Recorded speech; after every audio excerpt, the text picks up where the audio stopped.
Hey guys, welcome back to the podcast. I'm so excited that you guys are here with me. It feels so good to know that you guys are just like listening to this. I still can't believe that this is a thing, right? Like we're getting on here and we're podcasting now. I'm excited to get into today's topic because this week I was talking to a girlfriend of mine and we were just going in on like just how far we've come and what life looks like for us now versus like when we were like in college. And it was just so cool to see, like to look back and reflect and to see each other, to encourage each other, and almost to give like ourselves the flowers. Like sometimes we go through life and we're so used to every day working towards the grind, like working towards the goal, or we're so used to every day waking up and just trying to be that 1% better, and just focus, like so super focused on the future, that we forget to sit in the now and embrace just how far we've come.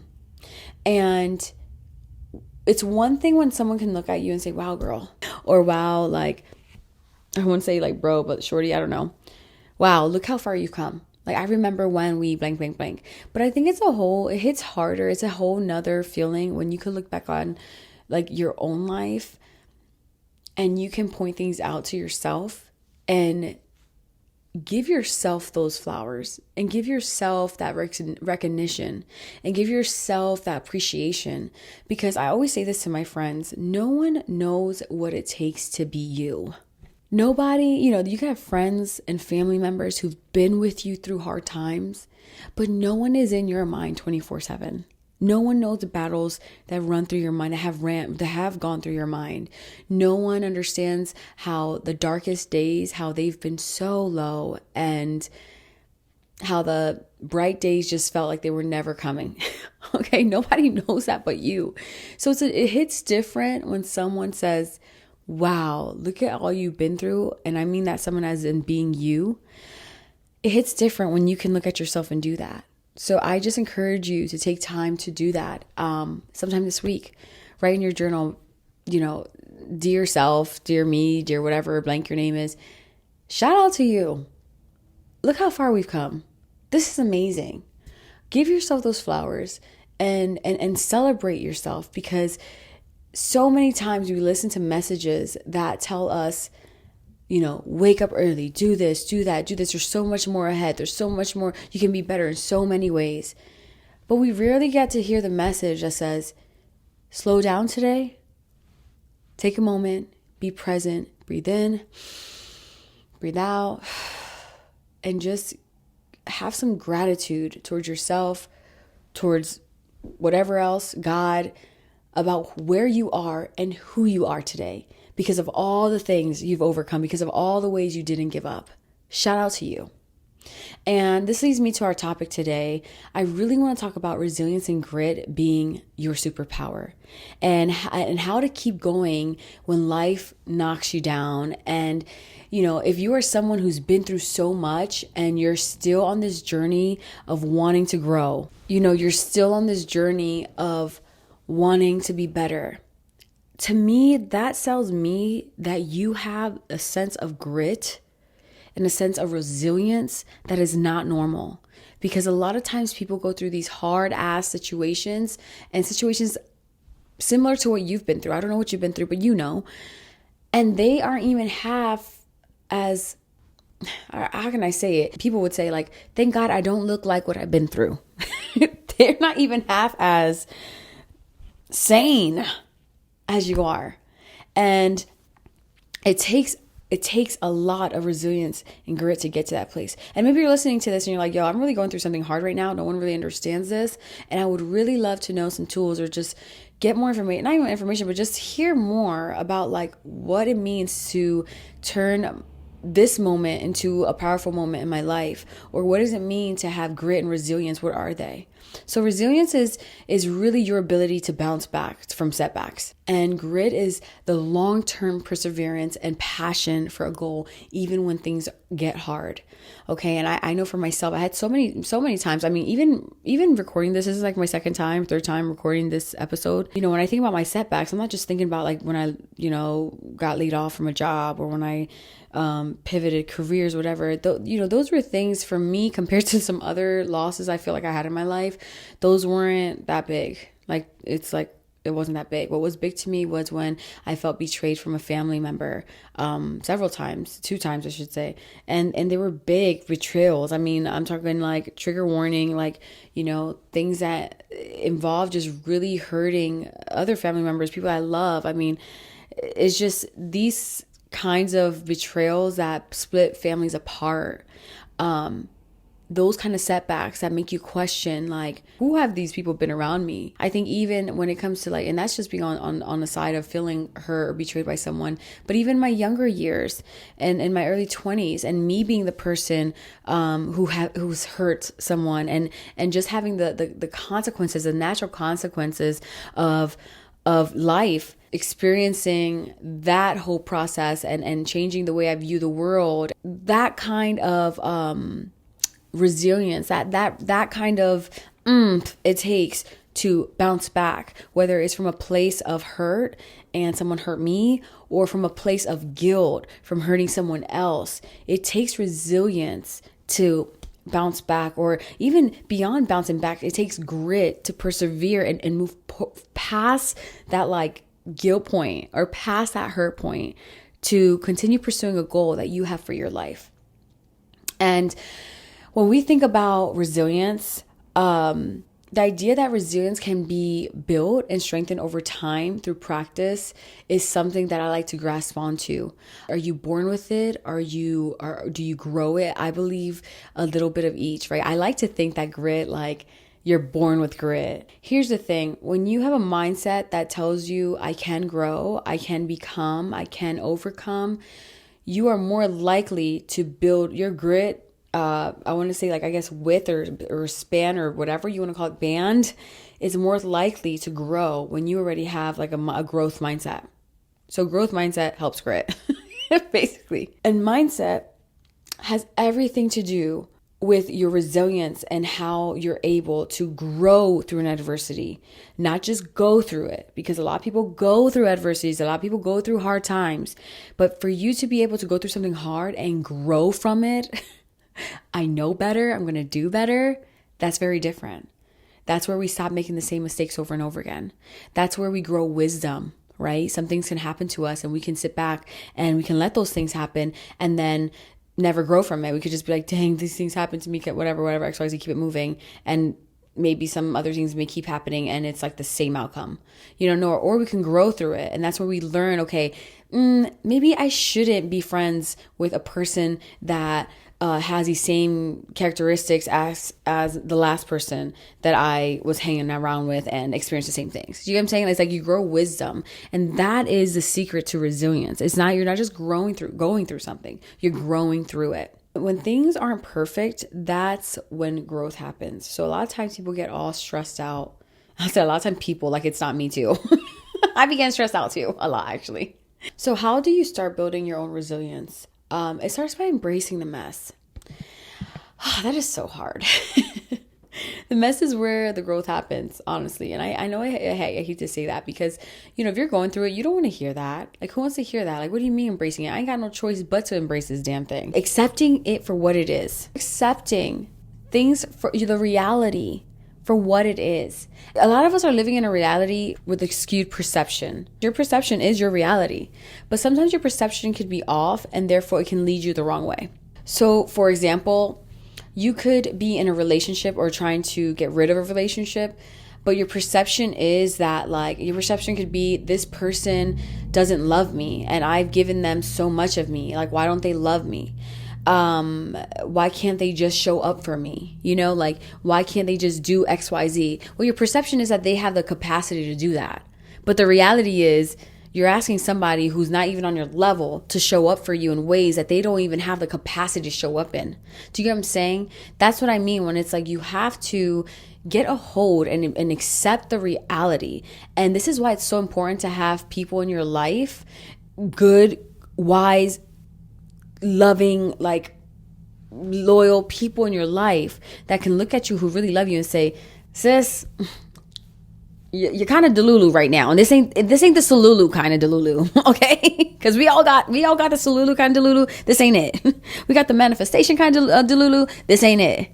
This is like, you need to, like, be real with yourself, accept things for what they are. And right now your perception is a little skewed because your emotions are all involved. Let me help you out. He's not even on your level. She's not even on your level. Okay? Like that is the acceptance of reality. Again, having people in your life that can like look at you and you can trust their words. I have people in my life. Let me tell you, I'm a Virgo, and a lot of my friends, they can be like, yo, Janelle, you really can come off really strong. Or like, you know, they'll know, like, if you want it to be told like how for what it is, not in a mean way, but like Janelle's gonna let you know. Like, you need people in like that. You need people in your life like that who are willing to like, but you know they love you. It's not like just someone who's gonna like be or whatever about it. You know, you need someone who, you know, they love you and can really help you get your perception aligned so you can accept the reality. And we need to accept that reality, because once we accept the reality, we can then allow ourselves to step back and move accordingly. So the mess is always going to be where the growth happens. I hate to say it. I wish it wasn't, but it just is. And life isn't perfect. And it's in those messy moments that we find the strength. One thing I did start doing during that time, and it's something that I do all the time, and I'm going to push this so heavy here because I feel like when we are growing and learning and becoming, we say this because it's trendy, but we don't really understand how therapeutic and how real and how great this tool is. And it's free. It's not therapy, it's free. It's therapeutic. But journaling is such a game changer when you are going through something, and not even when not just going through something, just in general in life. Using your words, getting it out of your head, getting it out of your body, and writing these things down, it helps your brain process your perception versus the reality. And your perception, which is your reality, to the reality of what it really is in general. Okay? Journal. Write the thing down. It wasn't just about venting my struggles. It's not just about venting your struggles, but also reflecting on what you learned from these tough times. Reflect on it. If you're going through something hard right now, reflect on this thing every single day. A lot of times when we go through hard things, we don't want to talk about it. It's hard for us to talk about it to people because, one, we feel like people are going to get sick of what we have to say. They're going to get sick of us talking about the same thing over and over again. Also, we feel like we're not being understood because other people might not have been in our situation. So many other things, but honey, reflect on it within your own space, within your own safe space, in your journal, on your notes app. Reflect on what you are experiencing. This is going to help. This is so empowering. Journaling is one of the most empowering things you can do for you. And when it comes to journaling, I like to take different approaches to journaling. I know for me, something I love to do, and what I was doing during those hard times that I've experienced, I would write myself my future self a letter. And not even just my future self, but like I would write from my future self to me. Or is it to me to my future self?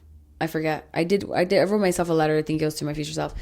But I would write like, today is April. So I would write myself a letter like March, and it would be like March Janelle. That's what it'd be. Yeah. So it'd be like March Janelle. And I'd be like, by this time, you've experienced, let's say like I was going through something really hard right now. I would say something like, hey Janelle, I'm so proud of you. You were going through it in April. April was so hard. Sorry, not March. It would be May. April was so hard.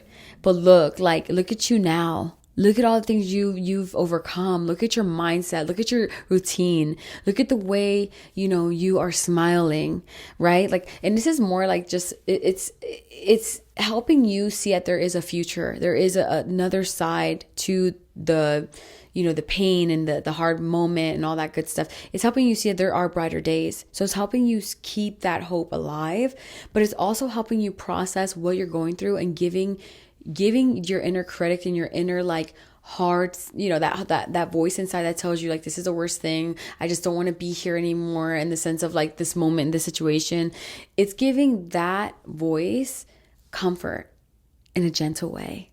It's giving yourself some compassion, some kindness and some hope, just to say, hey baby girl, like you're going to see the other side of this. And when you open that letter from a month from now and you read it, it's going to mean so much because, again, only you know the things you've experienced. It's also about creating small wins.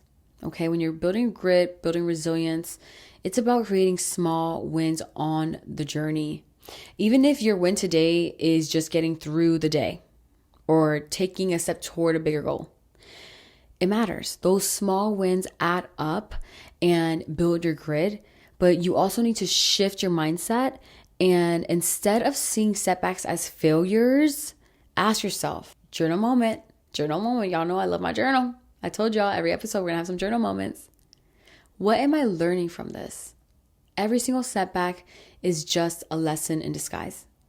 I love talking about setbacks because I think when I was in my early 20s, I went through some of the I didn't just go through, but I myself put myself in situations that just caused a lot of chaos. Just being young and dumb, not just that, but changing my whole belief system, and what I believed. I grew up in the church, and up until 24 or 5, I lived a certain way with a certain belief. And if you go through some hard things, anything and everything that someone will try to tell you that life is a certain way, this way or that way, all that shit goes out the window when you experience hard things yourself. And life gives you the wisdom and the grace you need to open up your eyes and allow you to go down the path that's meant for you. So even in that, I've experienced setbacks, and I was able to bounce back from those things, not just from reflecting. It's from learning the small wins, learning how to celebrate the small wins, but also accepting and understanding that setbacks literally are lessons. Setbacks are God's way and life's way to redirect you into what is meant for you. Okay, I'm kind of going everywhere on this episode, I've noticed, but it just kind of feels right. So we're just going to go ahead and lean into that. And I say this because I think some of the hardest things that we experience when we are going through hard things, when we don't have that resilience muscle strong, we don't have that grit muscle strong, we tend to think that setbacks are failures, and it gets us stuck. It gets us in a plateau. It gets us in a place that we are constantly talking down to ourselves or just hard on ourselves. And when we are able to turn that around and reframe and accept and learn that setbacks are really a redirection, it changes the whole script. It changes the whole it changes the whole narrative of what's going on. Because now in my head, think about it. If you think you failing out of college, or you think you lost your job, so that's a failure and you suck, that's a different life you're going to be living every morning when you wake up. Oh my God, I got laid off. Oh my God, I got cheated on. Oh my God, this is that. Versus you thinking, don't get me wrong, emotions are real. Anything I say, I'm not bypassing emotions. You got to feel what you feel. However, we don't stay there. When you're able to take that and say, you know what is mine is coming to me. What I'm seeking is seeking me out. And we're able to take that and say, this is not a failure. There are not failures. It's redirection. I'm being redirected. It's like the ride just feels better because you know what's on the other side is meant for you. And so you're excited to go that way. And it's almost like you no longer are life isn't just happening to you at that point. You are happening to life, and you're giving yourself permission to experience life. And I hope you're going with me here because I know I'm talking about a lot of different things going down a lot of different ways. But all of this, again, this is all goes back to resilience and grit, and how building those muscles up really takes some reframing in the mind. Okay. So I'm going to leave it there because I think I said a whole lot. I think I said enough for you to get thinking, and hopefully you were able to grasp what you needed to grasp from that. I do want you to take a second to journal some of those questions I told you about, what am I learning? What am I learning from this? What is the lesson here? And how can I be kind to myself during this time? How can I learn from this time? How can I grow from this time?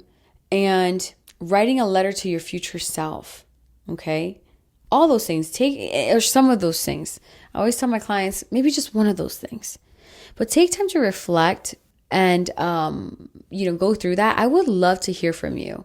If you are listening to this up into here and you're like, wow, I really want to try that out, I would love, write me on Instagram at it's Janelle Sanchez. And let me know how that goes. And do that before you listen to the next episode, because again, some of these, I was hoping that these episodes, like they are like, you listen to one and it goes into the other. Last week we talked about vision and purpose. Now it's about resilience and grit. And I'm excited for the next episode. But, I just want us to use these as like foundational steps that we're like just building on. But I would love to hear from you, because resilience and grit, especially when you've experienced hard things, maybe you're not going through nothing hard now or anything hard necessarily right now, but maybe you've experienced something in the last year that's just been so hard for you to like get a grip, or so hard for you to kind of come back together, or just just get back to it. And maybe it's not back to it, but it's been hard for you to pivot. It's been hard for you to bounce back, and to get back on your grind. I'd love to hear from you. Thanks again for tuning in. Thanks for being here with me. Thanks for following the pod. I cannot wait for our next episode to drop. It's going to be so good. And I'm looking forward to growing with you, being present with you, and bouncing back with you. Talk to you soon.